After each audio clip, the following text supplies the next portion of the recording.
Hello, everyone. Welcome to the last keynote session of SCG's 2021 Policy Conference, Build Anew. My name is Shane Murphy-Goldsmith, and I'm the President and CEO of Liberty Hill Foundation. I'm also joining you today as a member of the SCG Board of Directors. I'm a white woman in my mid-40s with short, straight, dark brown hair, and I'm wearing a yellow and white checkered sweater. I acknowledge that I'm a guest on the land of the Tongva tribe, and I would like to pay respect to the traditional owners of this land. I'm thrilled to introduce the last speaker of the day, Andre Perry. Andre is a fellow in the Metropolitan Policy Program at Brookings, a scholar in residence at American University, and a columnist for the Hetchinger Report. He's a nationally known and respected commentator on race, structural inequality, and education. He's the author of the recently published book, Know Your Price: Valuing Black Lives and Property in America's Black Cities. Please join me in welcoming Andre Perry. Thank you, Shane, for that introduction. And thank you, Southern California grantmakers, for having me today. It's an honor and a privilege to be with you. I'm going to present to you something that's near and dear to my heart. And it's about restoring the value that's been extracted by racism in this country. And so without further ado, I'm going to actually have my PowerPoint pulled up so I can get right into the conversation. The title of my presentation today is Worthy of Investment: The Devaluation of Assets in Black Communities. And a lot of this information you can find in my new book, Know Your Price: Valuing Black Lives and Property in America's Black Cities, available wherever fine books are sold. And I understand that SCG is going to give away 100 copies of my book. And they're working with SO1 Books in South LA and Leimert Park. And so shout out to bookstores, local bookstores all across the country, but make sure you get a copy. If you can't get your free copy, rush out and get your copy of Know Your Price. At the Brookings Institution, I study Black majority neighborhoods and cities. Here is a map of all the Black majority cities where the share of the Black population is 50% or higher.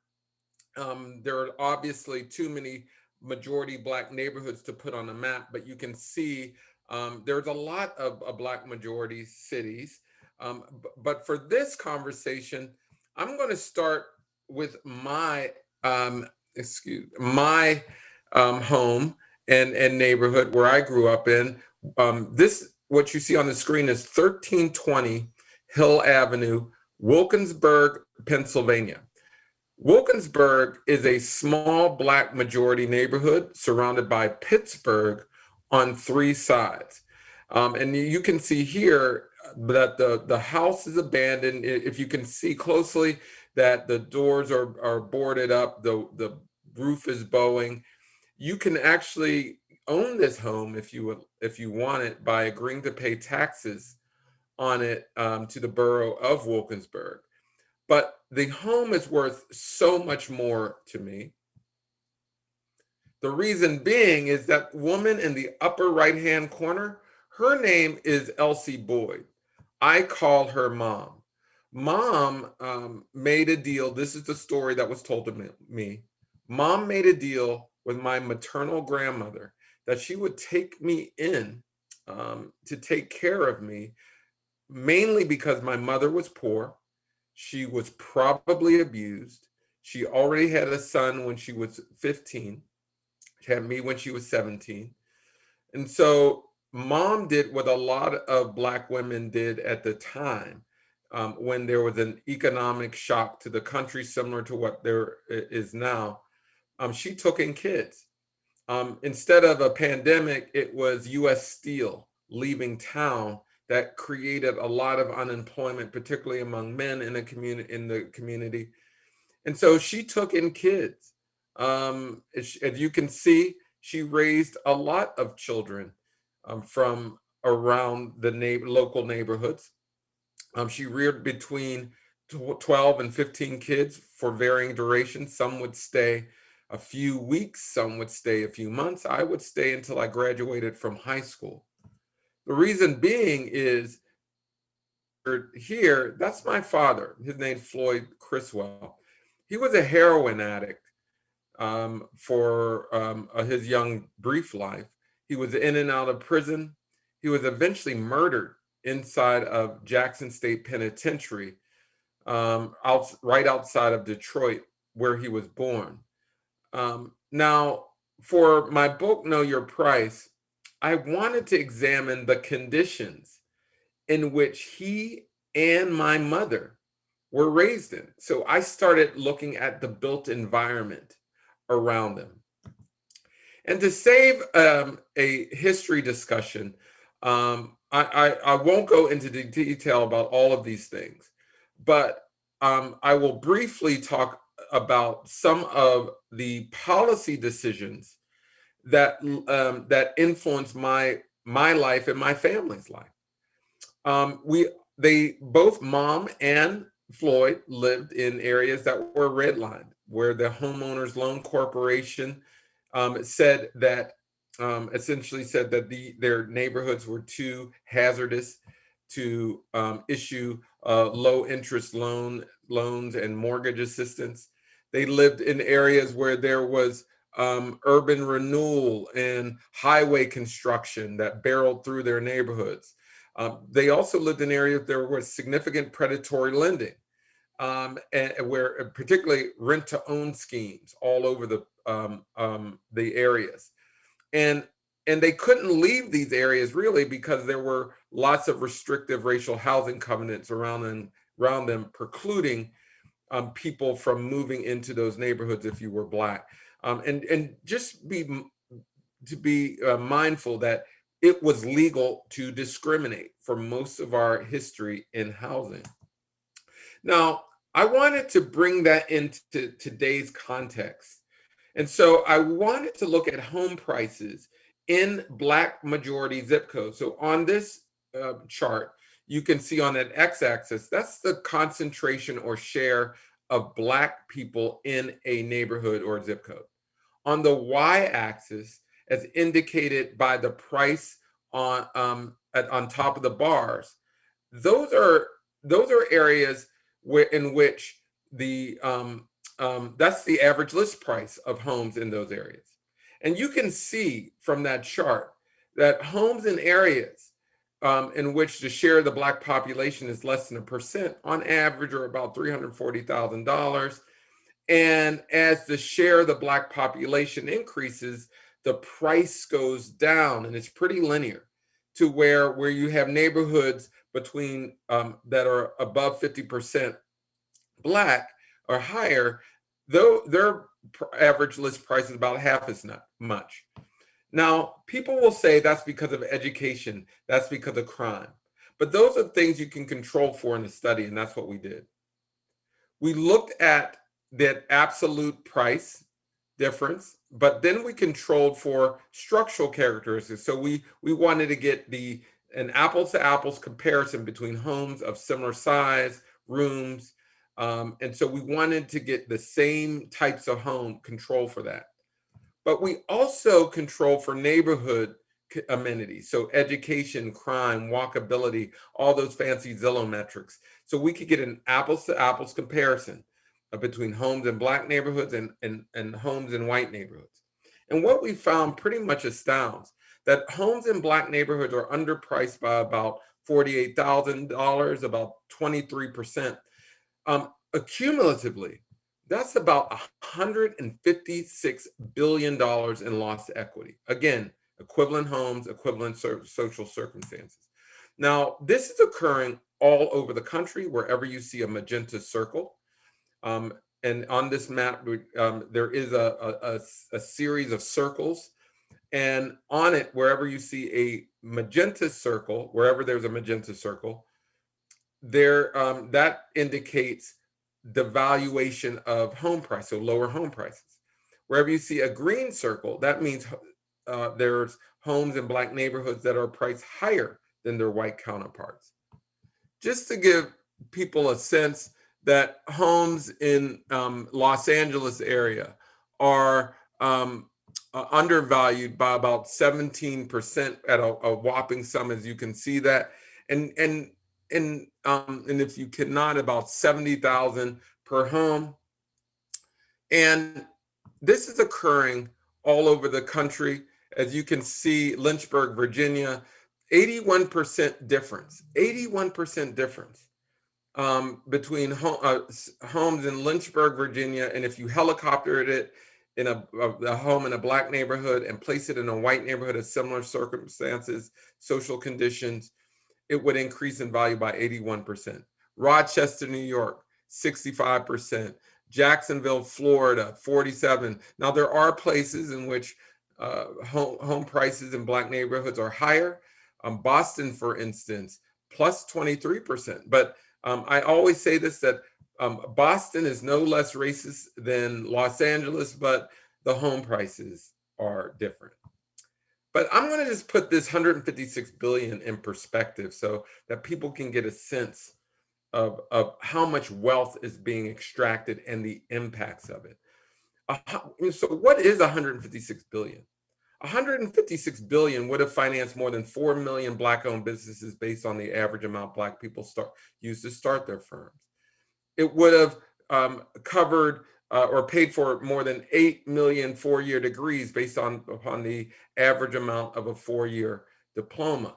It would have replaced the pipes in Flint, Michigan, nearly 3,000 times over, covered almost all of Hurricane Katrina damage, and it's doubled the annual economic burden of the opioid crisis. The reason why I put that last bullet there is my father was a heroin addict. He was in and out of prison because of his addiction. Now, we know that structural inequality is robbing municipalities of funds. So if he lived in an area in which homes were at market rate, he would have had better schools. He would have better infrastructure, better policing. And we also know that he would have, the community would have had greater resources to lift themselves up by their proverbial bootstraps. In fact, he would have had better opportunity to go to college, start a business. And so while I'll never excuse his behaviors because, like I mentioned, he probably abused my mother, there is no question what got him into jail was that he was devalued as it was his community was devalued.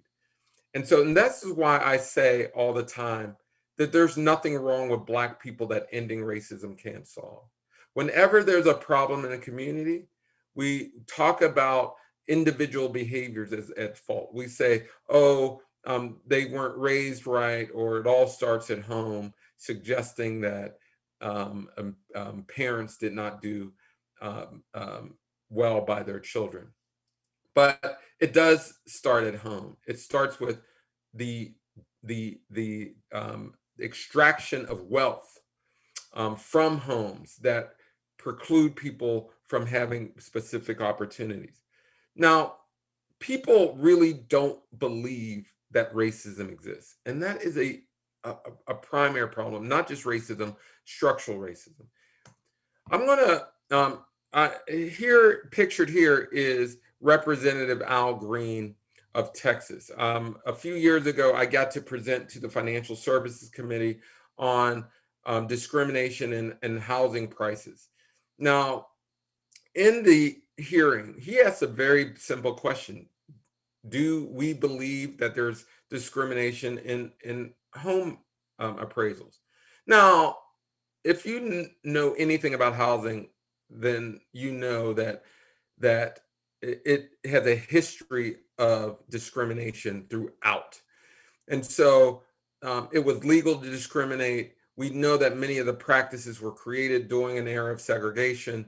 And so this idea that there's no discrimination really doesn't make much sense. But I just want you to listen to this exchange between Representative Al Green and the members of the panel, including me, when asked, does he believe in there's discrimination in home pricing? So can you please roll? the video. If you think black people are being discriminated when their property is being appraised, would you kindly raise your hand? One person on the panel. If you think that, for fear that I'm not communicating well, if you think that black people are not being discriminated against when their property is being appraised, if you think they're not being discriminated against, kindly raise your hand. Okay, hands now, we're getting some consternation, I see. Got to accept that there is structural racism that is an accomplice to people's life and death. And so for me, we cannot continue to bury our heads in the sand to structural racism because it's robbing people of opportunities. I'm going to move ahead here because we know that housing impacts other areas, particularly business. Most people start up their businesses using the equity in their homes. And so I did another study that looked at the impact on business because a lot of people will say a lack of investment in business is really because of a lack of quality in business. So we wanted to explore that. Now we know that Black people represent about 14% of the population, only about 2% of the employer businesses with more than one employee. Now, only 1% of Black businesses get loans during their founding year, compared to 7% of white entrepreneurs. And Black people are denied loans at more than double the rate as white peers. And when we do get loans, they're at much higher interest rates. Now, about half of Black businesses survived the Great Recession compared to 60% of white-owned firms. And we know that that number will look similar because of the PPP loan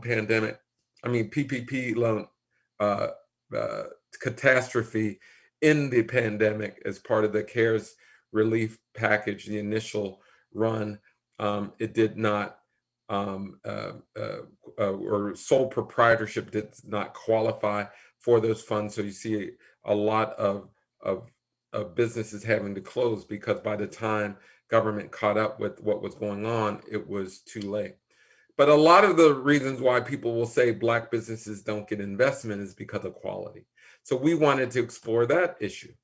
So we looked at business revenue. We got business revenue from Dun & Bradstreet, and we got the race of the owner. But this is the interesting thing. We scraped all the Yelp data from businesses all across the country to get a sense of quality. But then we control for neighborhood amenities, again, education, spending power, other things, because we wanted to get an apples to apples comparison between firms.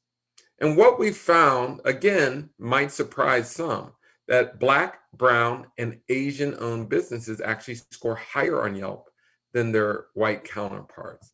However, they get fewer stars when the neighborhood around it gets Blacker. I'll explain. You see this chart. Again, we have the share of the Black population by zip code on that x-axis, that bottom row. But as you can see on that magenta line, that represents Black, brown, and Asian-owned businesses. The gray line underneath it represents white businesses. Now, as you can see, as you go across various neighborhoods, as the neighborhood gets Blacker, the ratings go down. But in every case, Black, brown, and Asian-owned businesses are ranked higher than their white counterparts. And that's leading, as the neighborhood gets Blacker, it's also draining revenue from Black businesses. And it's costing those high-quality businesses upwards of $4 billion annually. There's a saying in the Black communities that's relevant here. Black elders used to always say this: our ice is just as cold. Our ice is just as cold. They knew that if you distort the market in a way by not going to quality in a Black neighborhood, you reduce the amount of revenue, as well as you distort the market in a way in which you force high quality businesses to compete with low quality businesses. And that's not good for anyone. And so here is that our businesses aren't wanting for education or all these different things. It's wanting for investment. That's the problem. Now, how do you counter devaluation, and how do you deal with this? First and foremost, you have got to invest in people.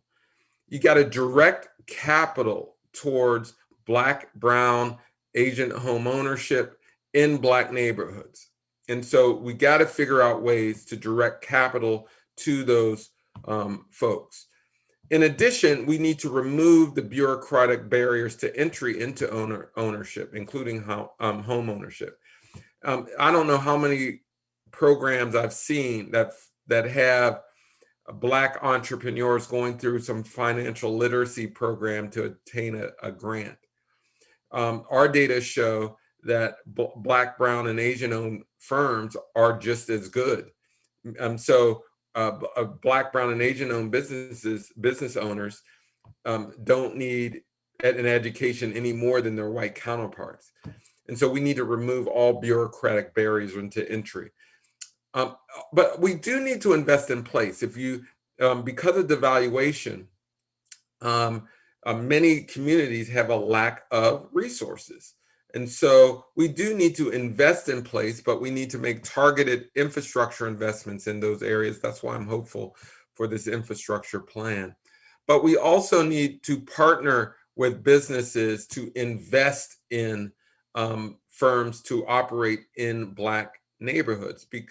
One of the fears I had about releasing this report on businesses was that businesses would see that, hey, I'm losing revenue by being in a Black neighborhood. And so we want and need to invest in businesses in ways to incentivize them to stay in Black neighborhoods.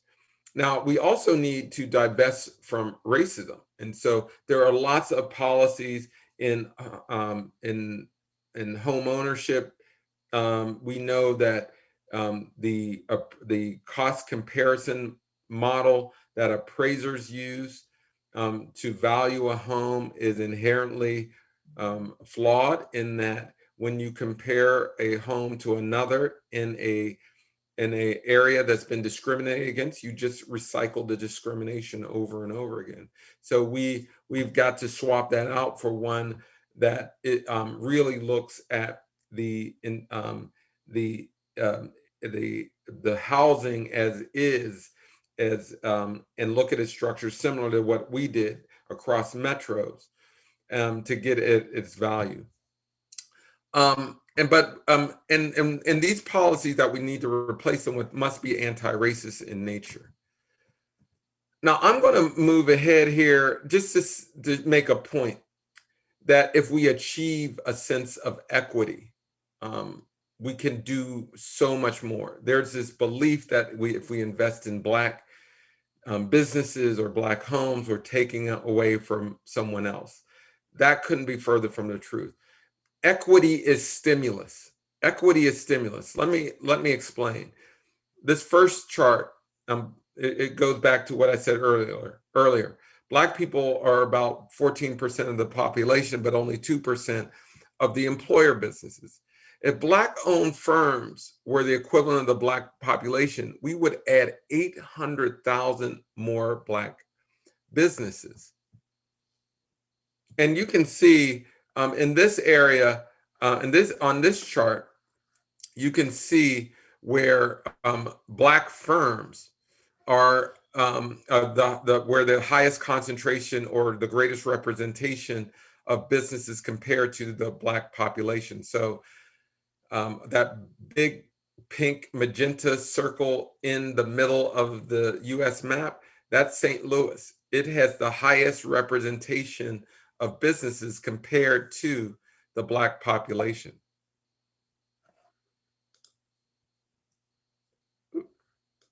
Oh, sorry about that. But I'm just going to say a few more stats to show that equity is stimulus. Now, there are about 5,000 Black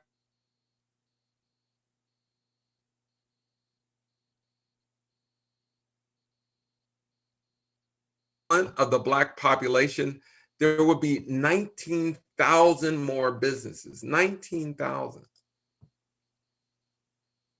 If Black businesses increase their average revenue to the level of non-Black businesses, we would increase total revenue by $24 billion.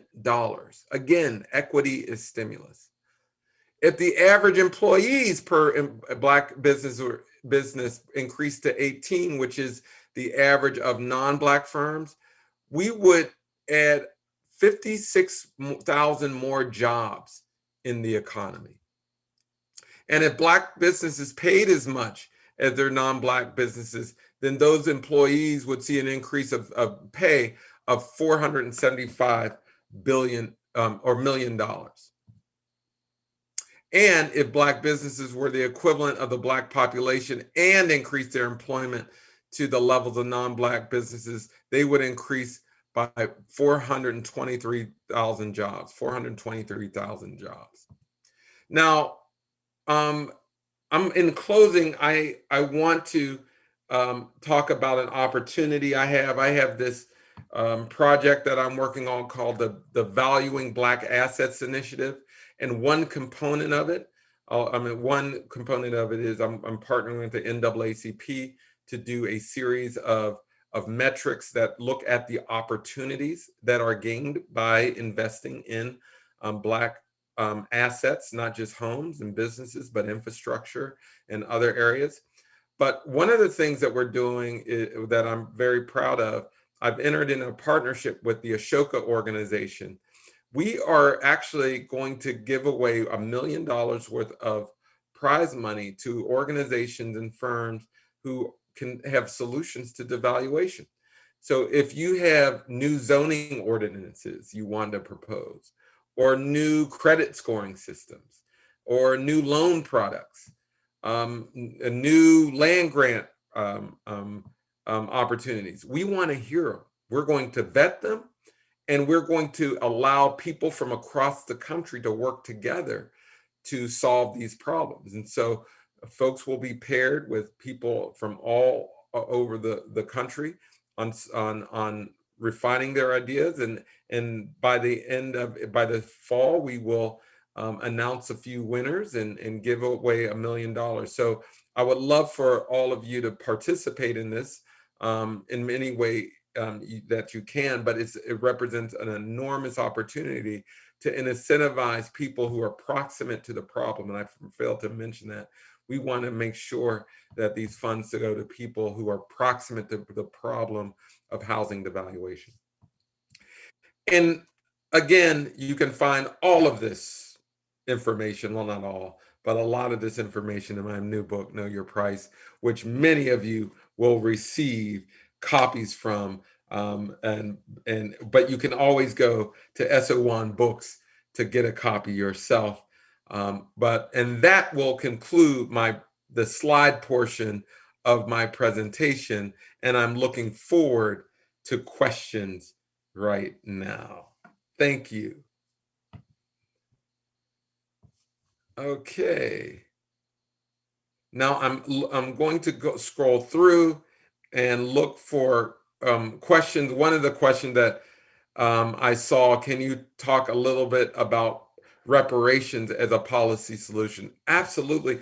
Some of you may have seen an op-ed I wrote in the Washington Post around the Evanston reparations program that they are calling a reparations program. Some scholars do not believe that it's reparations, but I actually do believe, and that's what I talked about in the Washington Post article co-written with my colleague Rashawn Ray. And in it, they have established a housing fund that is paid for through their cannabis sales. and they will be giving $25,000 grants to people who can show that they were negatively impacted by past redlining. I think it's a great start to developing reparations. Unlike the people who um, did not want to call it reparations, I believe that reparations is going to have to come to Washington, and it's not going to come from Washington.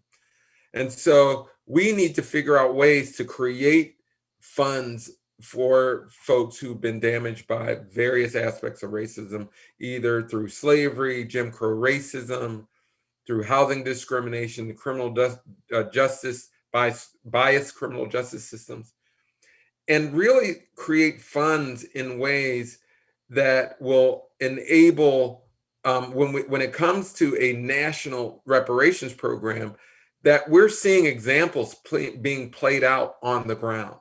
So, and that's another key area of my work moving forward, is to say, hey, how can a university, or should a university, create a reparations program? How can church organizations create a reparations program? How can municipalities do the same thing? How can we use these Rescue Act plans in ways to advance reparations, and even this upcoming infrastructure bill?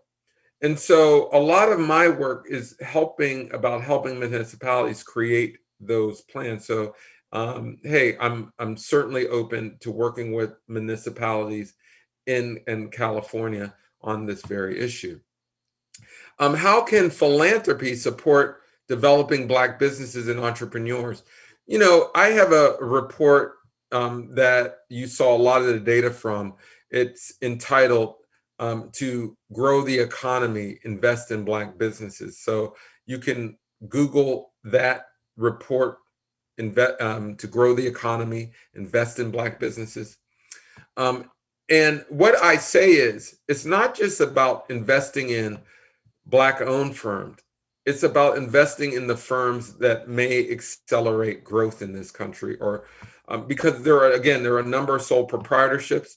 I'll be looking to figure out ways how to invest in those firms in ways that will convert those sole proprietorships into employer-based firms, as well as taking employer firms and scaling them up so that they can potentially participate in this upcoming infrastructure bill. In addition, we need to invest in strategies we need to invest in high growth sectors. And just to give you an example, there are only 18 Black-owned firms in the utilities. And so instead of sprinkling or spreading investments thinly across many different sectors, we should be targeting investments in specific kinds of Black businesses in specific neighborhoods in ways that will not push out residents and enable greater ownership in those communities. And so I'm working with my colleagues on making sure we have housing plans adjacent to our business development plans. And so if you want to learn more about that, please email me at aperry@brookings.edu so you can learn more about those efforts. What does it take for policymakers to explicitly address racism and power in our government and lawmaking practices? Well, another report, I write a bunch of reports.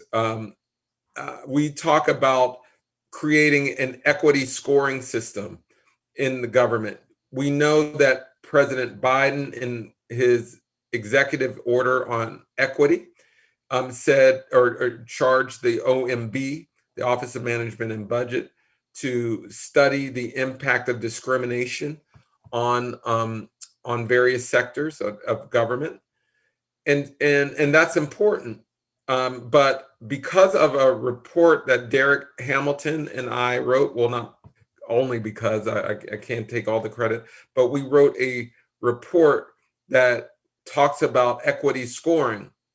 It led to legislation by Representative Meeks that they are creating a office in the Congressional Budget Office to do a credit or to create a equity scoring system, which measures the impact of every bill that comes through the federal government on disenfranchised groups. Now, we are also working with funders on creating the same type of equity scoring system in municipalities and states. So again, this is another opportunity. If you want to learn more about this, please email me at aperry@brookings.edu. Now, let me see another question. How does student loan debt for students of color in particular impact the overall economy? Yet another report I have is canceling student debt. My research assistant and I explored this issue of what would happen if you cancel student debt. And what we learned is that it would help significantly boost the wealth profiles of low wealth individuals. So a lot of people will argue that debt cancellation is a regressive policy. I argue against that. In fact, I heard one person make the argument that it would be helping white physicians get out of debt, and I paused during the conversation. I said, during a pandemic, we're actually saying that we should not cancel debt of physicians. So the framing of this issue is all wrong. We need to figure out ways to increase wealth among low wealth folks. That primarily comes through asset acquisition, meaning home ownership, business ownership, 401ks, and the like.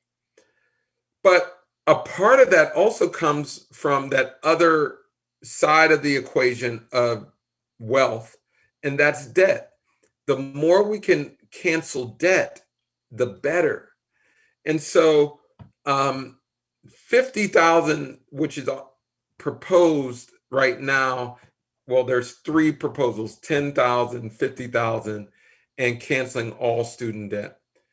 Now, 50,000 would help, no question, but complete debt cancellation would really boost the wealth profiles of individuals. So not necessarily the economy. I'm not talking about the economy, but I'm talking about the wealth profiles, which, by the way, wealth predicts for education, wealth predicts for health.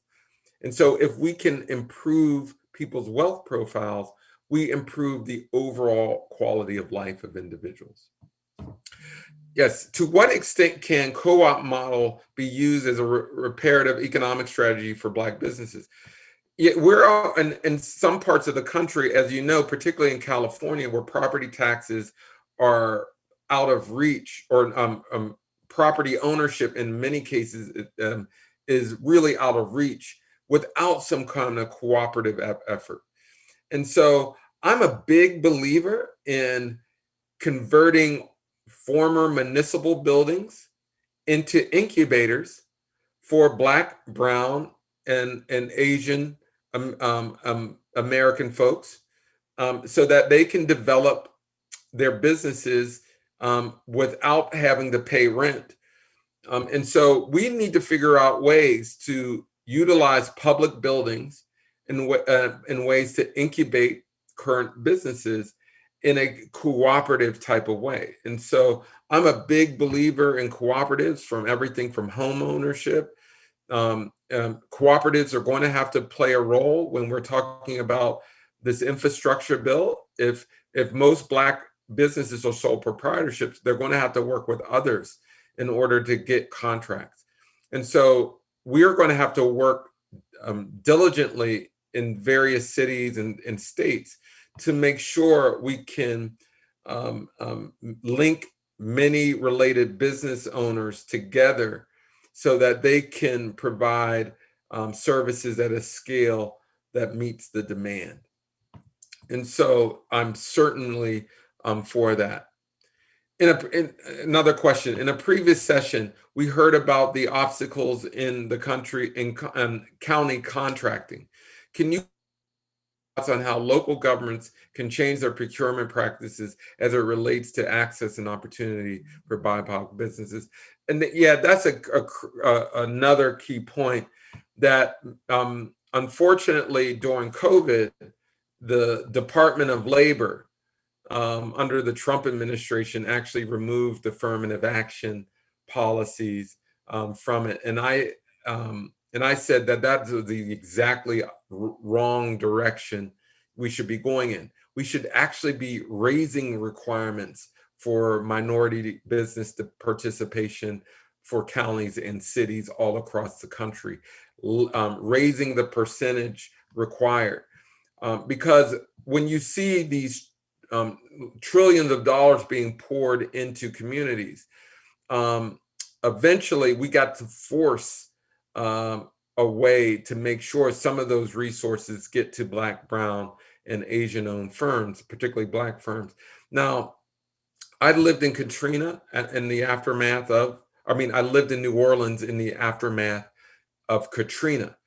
And after 10 years of investment in the region, which was the equivalent of 2 state budgets in Louisiana, Black people were as poor after 10 years after Katrina as they were before Katrina, which tells you that the investments did not go to Black-owned firms and people. And so we cannot make the same mistake again. We've got to force the hand and use the levers we can to make sure we invest in Black businesses. Nothing grows without investment. And so I think we should use procurement processes as a tool to encourage Black business development and growth.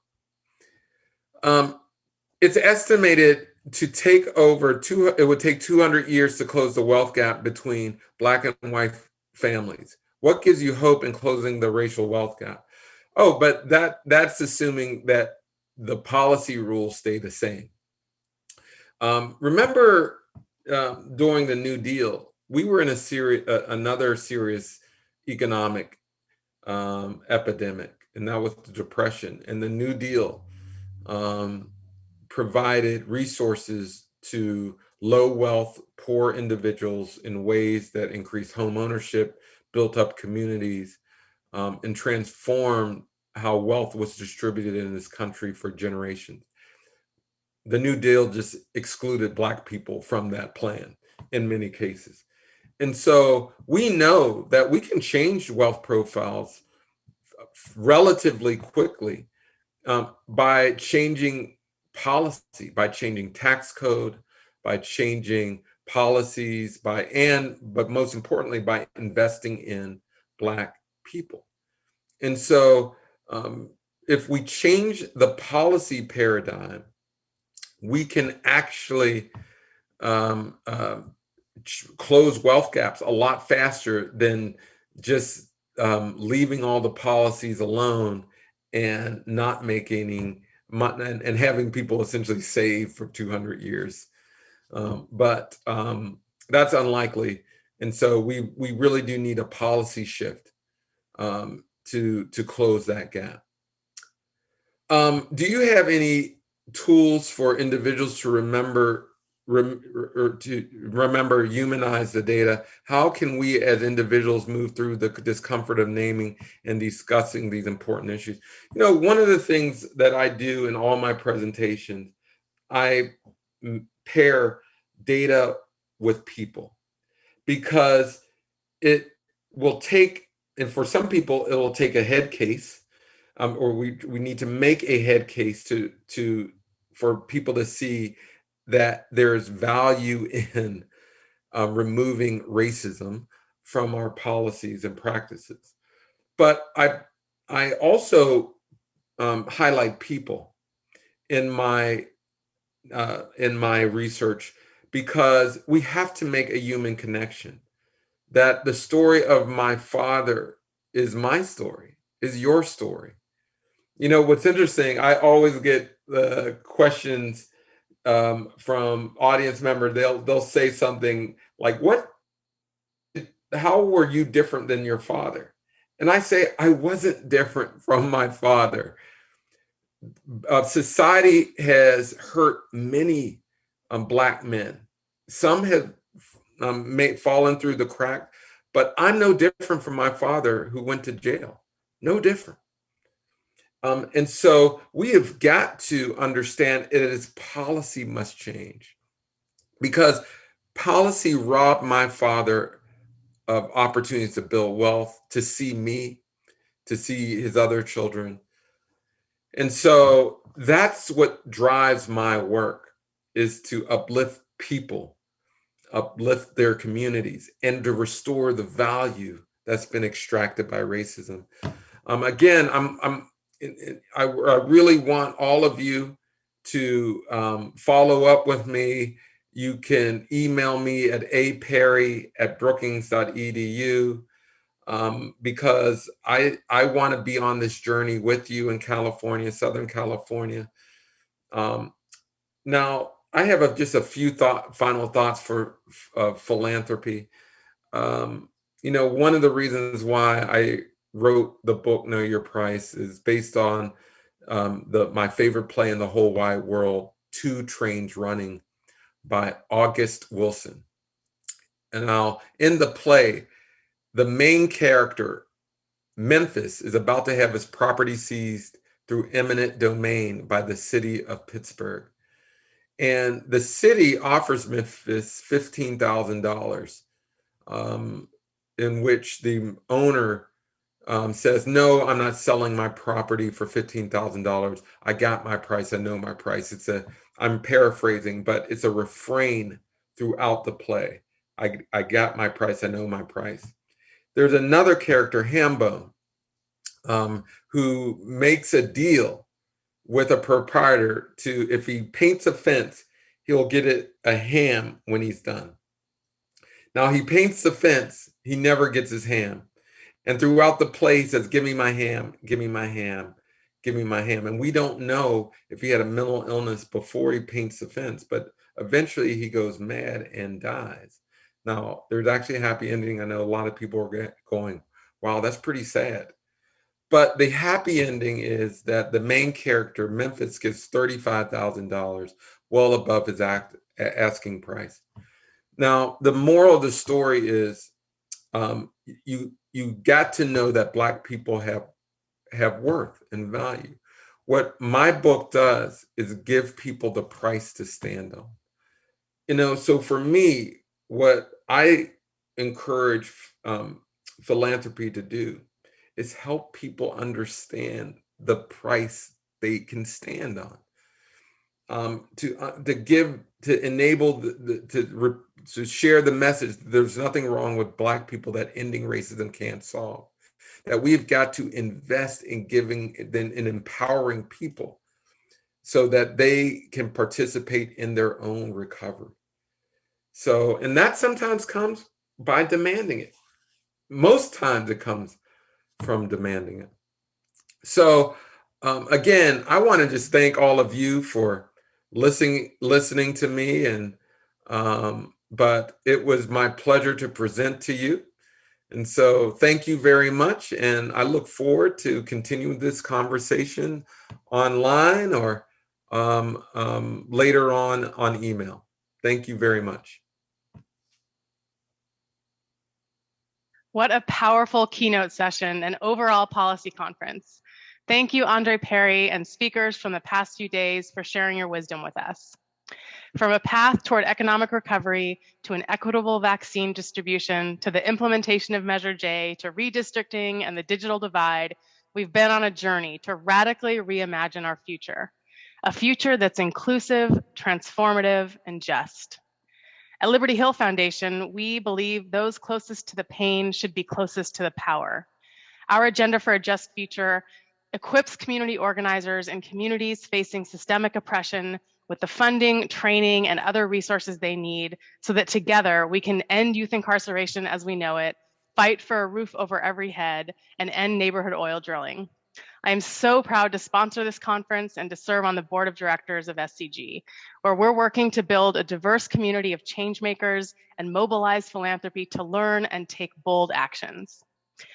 We're living in a particularly urgent moment and can play an important role in undoing numerous harmful policies, creating more space for co-governance and community leaders, and using our collective voice for powerful advocacy. I'm hopeful that we've all learned valuable, actionable lessons, not only from this conference, but also from the past several tumultuous months. As painful as the last year has been, I'm incredibly inspired by the leadership of our long-term grantees, donor activists, system leaders, and foundation partners, as well as SCG, to turn these crises into opportunities to chart a new future that centers justice and equity. The extraordinary success of our grantee partners in simultaneously helping their communities to survive and advancing their core priorities to build power reinforces a valuable lesson. People who are committed to building community power know what to do with the money. They can see, often long before funders can, how action can address immediate needs and build power at the same time. It's a signal that we can expect more from one another and that our society can be more than what it is if we make it so. Now, let's get to work together to ensure that we don't return to normal, to ensure that we build anew. I want to give my deepest thanks to SCG conference advisors, to my fellow board members, the SCG staff, and to all of our conference sponsors. Please help SCG improve our future programming by filling out a brief survey. The first 100 survey responders will be receiving a hardcover copy of the Andre Perry book, Know Your Price, Valuing Black Lives and Property in America's Black Cities. And if you'd like to reflect on all of today's great sessions with colleagues, please go to the agenda to join one of the small networking roundtables. Thank you for joining us and supporting SCG's work.